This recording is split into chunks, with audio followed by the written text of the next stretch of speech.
Hello everyone, welcome back to my channel. ఈరోజు నేను మీకు ఒక లేటెస్ట్ వెబ్ సిరీస్ రివ్యూతో వచ్చాను.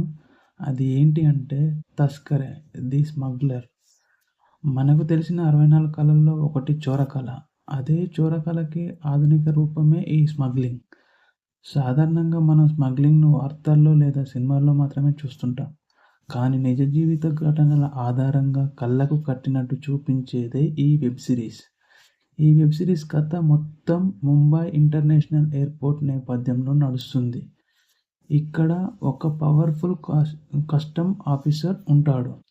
అతను కొన్ని కోట్ల విలువైన స్మగ్లింగ్ రాకెట్ జరుగుతుందని గుర్తిస్తాడు. దాని వెనుక ఎవరున్నారు అంటే అరబ్ దేశాల నుంచి ఆపరేట్ చేసే బడా చౌదరి అనే ఒక పెద్ద విలన్ ఉంటాడు. ఈ విలన్ని పట్టుకోవడానికి ఆ ఆఫీసర్కి ఒక బాస్ సపోర్ట్ కూడా ఉంటుంది.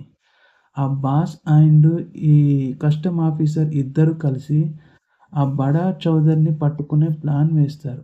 కానీ బడా చౌదరి ప్రతి అడుగుకి ఒక అడుగు ముందుకు వేస్తూ కస్టమ్ ఆఫీసర్స్కి అండ్ అతని టీంకి తిప్పలు పెడుతూనే ఉంటాడు.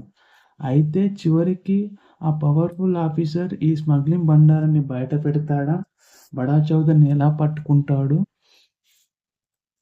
ఇవి అన్నీ తెలుసుకోవాలంటే ఈ వీకెండ్లో తస్కరే ది స్మగ్లర్ వెబ్ సిరీస్ని మిస్ కాకుండా తప్పకుండా చూడాల్సిందే. ఇంకో ఇంట్రెస్టింగ్ పాయింట్ ఏమిటంటే ఎయిర్పోర్ట్లో అసలు చెక్కింగ్ ప్రాసెస్ ఎలా ఉంటుంది, స్కానింగ్, సెక్యూరిటీ సిస్టమ్స్ మనకు అర్థమయ్యే భాషలో చాలా క్లియర్గా చూపించారు. మేకర్స్ ప్రతి సీన్ని క్లియర్గా చాలా నీట్గా తీశారు.